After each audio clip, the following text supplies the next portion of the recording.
Corinne Royer, bonjour. Bonjour. Vous venez de publier un roman, Pleine Terre, ce roman qui vient d'obtenir le prix de la Bastide, Villeneuve se libre, prix 2021. Félicitations. Merci beaucoup. Alors dans ce livre, Corinne Royer, vous relatez les mésaventures de Jacques Bonhomme, qui est un agriculteur qui connaît bien des mésaventures. Et le livre s'ouvre au moment où ce monsieur a disparu. Il est en cavale. Oui, c'est vraiment un roman qui s'empare d'un sujet de société actuelle, puisque c'est un roman qui traite du malaise paysan dans notre monde contemporain. Et même si c'est une fiction, c'est un texte qui est inspiré d'un fait divers tragique, récent, puisqu'il a eu lieu en 2017. Et effectivement, le premier chapitre s'ouvre sur cet homme qui est au milieu des bois. On comprend qu'il a couru, on comprend que c'est un agriculteur, qu'il a quitté sa ferme et ses bêtes et que les forces de l'ordre sont à ses trousses. Donc c'est vraiment les seuls éléments dont le lecteur dispose au début du roman. Et on va comme ça suivre ces 9 jours de cavale avec toutes les pensées de cet homme, tout le chahut des pensées dans sa tête, tout ce qui se passe aussi dans le corps à ce moment-là.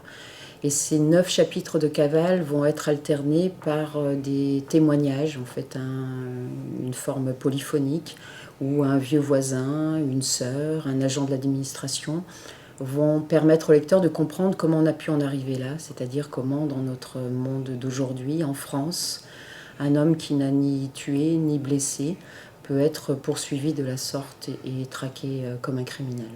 Mais à travers tous les autres, le vieux Baptiste, Arnaud, ce jeune homme qui ne parle qu'à son dindon, cette sœur, cet agent de l'administration, ça m'a permis justement de sortir du cadre du personnage principal et de donner voix à d'autres personnes qui vont témoigner d'une part de ce qui s'est passé pour Jacques, mais aussi de leur quotidien, de leur vie à eux, au plus près de la terre. Il y a eu beaucoup de sujets qui ont été faits, de films, documentaires, etc., sur la problématique du suicide dans le monde paysan.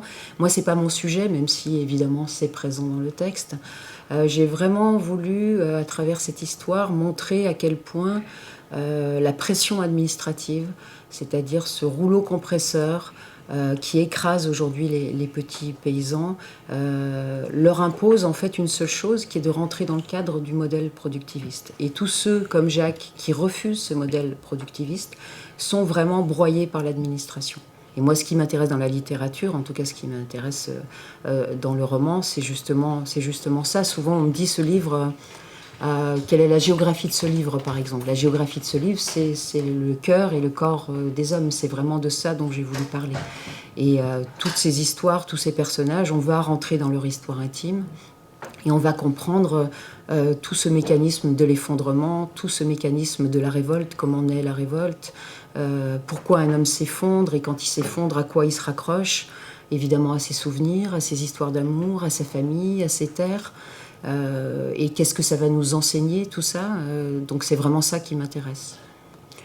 Alors je vis, moi, en pleine campagne, au milieu des agriculteurs depuis 25 ans. J'ai moi-même été élevée dans une ferme, donc cette problématique actuelle du monde paysan, je la connais un peu par cœur.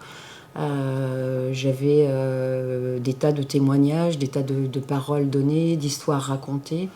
Et c'est vrai que justement j'étais tellement en immersion dans tout ça que au départ je voulais pas en faire un roman. Parce que mes autres romans m'ont plutôt porté à appréhender des univers que je connaissais peu. Je trouvais que c'était ça qui était intéressant aussi dans l'écriture, c'était d'approcher des univers méconnus. Et cet univers-là, je le connaissais trop. Donc j'ai mis du temps en fait, ça fait 4 ou 5 ans que je travaille sur ce sujet. Et puis à un moment je pouvais plus reculer quoi. Je crois que si j'avais pas écrit ce texte, je l'aurais considéré comme une sorte de trahison en fait. Moi, je crois que ce problème de la disparition des paysans sur notre territoire, c'est un problème qui est déjà beaucoup discuté dans les campagnes, dans la presse spécialisée. Et ce qui m'intéressait à travers le roman, c'était justement de toucher des lecteurs qui ne sont pas au courant de ça. C'était d'emmener ce sujet, de le sortir des campagnes pour l'emmener dans les villes. Et beaucoup de lecteurs me disent mais jamais on n'aurait imaginé qu'il se passait ça dans nos campagnes. Et dans ce sens-là, c'est un peu un pari gagné, effectivement. Alors moi, je suis quelqu'un de très superstitieux, donc je parle jamais de mes romans avant de les avoir terminés, mais oui, je suis sur un autre projet là. Probable sortie vers quelle époque? Aucune idée, franchement aucune idée. Le moteur enfin, en tout cas pour moi, le moteur de l'écriture, c'est le doute. C'est-à-dire que quand on commence un roman, d'abord on ne sait même pas si on va le finir. Après, vous dire quand on va le finir, non, ça pour moi c'est un mystère. Selon où j'en suis dans les phases d'écriture, c'est des rythmes complètement différents. Ce sujet-là, bon, c'est vrai que c'est pas un sujet que j'ai choisi, c'est plutôt un sujet qui m'a choisi, ce monde paysan. Mais c'est une règle assez générale dans mon écriture, c'est-à-dire que quand j'ai une idée de roman, quand vraiment la pulsion de l'écriture est là, en fait je la retiens, c'est-à-dire que je m'empêche d'écrire. Non seulement je ne m'impose pas des heures et des jours pour écrire, mais il y a toute une période où je m'empêche d'écrire. Et vraiment après quand je me lance, c'est une espèce de jet, c'est d'ailleurs assez plaisant.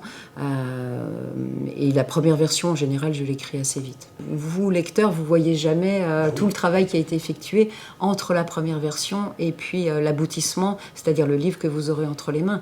Et ça, c'est un texte que j'ai retravaillé 3, 4, peut-être 5 fois. Je crois que c'est la maison d'édition qui, à un moment, dit « Bon, bah allez, là, le texte est prêt, on y va ». Et d'ailleurs, moi, une fois que mon texte est sorti, celui-ci en l'occurrence qui est sorti le 18 août, je ne l'ai pas encore relu. Parce que si je le relisais, je me dirais mais non, mais là il faut le réimprimer, il faut changer ça. Voilà. Donc j'attends en général 1 an à peu près avant de relire mon texte. C'est-à-dire qu'il soit vraiment derrière moi. Corinne Royer, Pleine Terre, roman qui vient d'obtenir le prix de Villeneuve-ce-Livre 2021.